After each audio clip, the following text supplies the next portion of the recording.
Smirk. Big brr. So real quick, Wilder and Fury, how do you feel about it? Give me like a breakdown though, because like fight one, a lot of people say, okay, Wilder knocked him down. The referee may have gave him 12, 13 second count, and gave Fury a chance to get up. You know what I mean?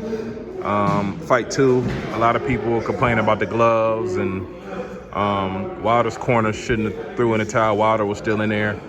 And then tell me what you're going to think about fight three. So kind of break it down from fight 1, 2, and 3, what you thought. So fight one, I thought, despite the two knockdowns, I thought Fury pulled it off. You know, So you didn't think it was a draw? Nah, honestly, other than those two knockdowns, I can't remember too many noteworthy punches that Deontay Wilder landed in the rest of the fight. You know, but I'll say this: that knockdown, like the thing about that last knockdown, he was asleep. He woke up, and you got to give credit to the referee Jack Reese for giving him a chance to actually wake all the way up and then stand up. Only thing about it is when you get asked, "Are you okay?" That's 10, 11. Walk this way, 12, 13, walk this way, 14, right, he's getting time to 15. recover, right. You're getting a lot of extra time. It's supposed to be the 10 count.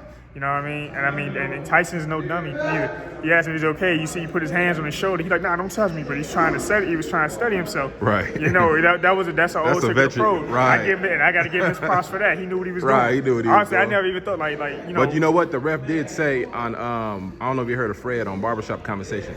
The referee did say Fury kept his eyes on him and was aware. So that's important. Like what people got to remember, the referee's word is law.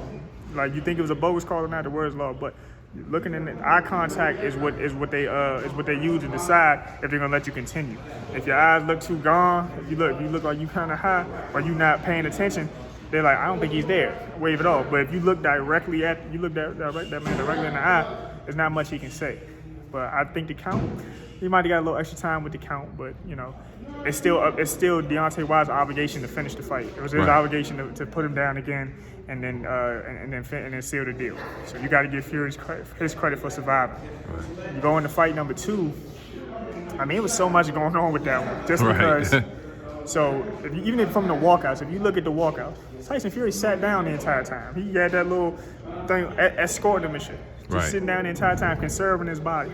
Meanwhile, Deontay Wilder has on a 40-pound suit. You're standing up in it. You walked all the way to the ring. You went up, you climbed up them stairs, you went over them ropes. All that's like that's exercise. You're pretty much working out before you get into the ring. They put that joint on. You probably shadow box to stay loose to shake the nerves. Right. All that excess moving, plus that 40-pound suit. I think that had something to do with draining them. But that's Deontay Wilder's fault. You're supposed to get this jump. You're supposed to before you get it. When you get your outfit, when you get your fight trunks, or when you get whatever little costume you're gonna wear, you're supposed to try it on before the night of the fight. You're supposed to know how all this stuff feels. This is your work clothes.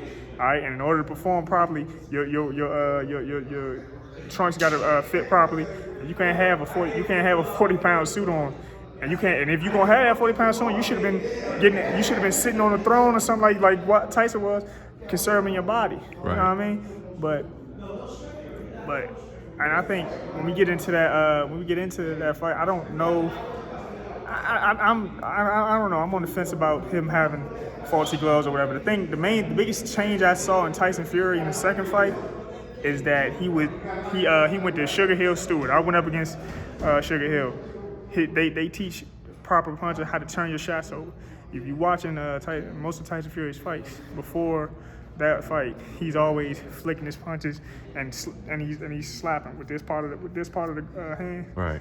You know, Sugar Hill, they Emmanuel Stewart taught knockouts. So his nephew is going to be the same way. So once he turns, you 270-something pounds, you need to turn that over. You need to start putting that on across somebody's chin. You'll start putting people to sleep. You're going to start hurting people. Right. And I think that the coach change was pivotal for Tyson. And that's why he was able to inflict more damage. He was able to inflict more damage. All right? And then that fight should have been stopped. I never disputed that fight. So you felt like Wilder was hurt, and he would have been hurt more if it wouldn't have been stopped. that's the thing. Yeah, maybe Fury knew. I mean, not Fury. Maybe Wilder knew something we didn't know. You know, I know you built for it. You know, your mind, your mind and your heart. Like, man, I'm good to go. Right. We warriors. That's what we do. But we have never seen him in this type of trouble. We've never seen him in this type of trouble. And we hadn't seen him dig his way out of that hole. We hadn't seen him dig out of that hole. Never seen him have to dig his way out of a hole before. You know what I'm saying? So truth be told, we don't know if he could have came out of that or if he could have kept going. It could have got worse. Right. It could have got better. But in that moment, Mark Breland and a lot of us watching had never seen Wilder in that position. So what did Mark Breland do? He saved his fighter. You know what I'm saying? He saved his fighter. And like at the heat of the, like maybe a week, for about a week, Wilder probably gonna hate Mark Breland's guts. But after he looks at it, he should have been able to look and see and be like, I did look a little unwary. I did look a little bad. You know what I mean? But I mean, he made his decisions. He fired Mark Breland, but you know that now we come to the third fight. He has to prove that that's a good decision. He got to prove that's a good decision. He got to prove he didn't make a bad decision. Right. Mark Breland ain't got nothing to prove to nobody. He got to prove that. Well, he's definitely been out. He's definitely been out clips of Malik Scott and them but training. He has to prove that he can get his belt back. He has to prove that Malik Scott is capable of training him at the world level. You know, all that stuff comes into play now. It's more, and that's just more pressure on him. Wilder is always gonna have that right hand, so you can never count him out. He's never really all the way out of a fight. He's never all the way out of a fight. Even the second fight, he's not out of this third fight. So long as he can land his right hand, he has that great equalizer. He can lose all the rounds. This is that, like he said, they got to be perfect for 36 minutes. He got to be perfect for 2 seconds. Land the right hand, boom. So would you say third fight 50-50, or where would you have it right now? Right now, I would probably lean towards Fury. Fury's punching harder.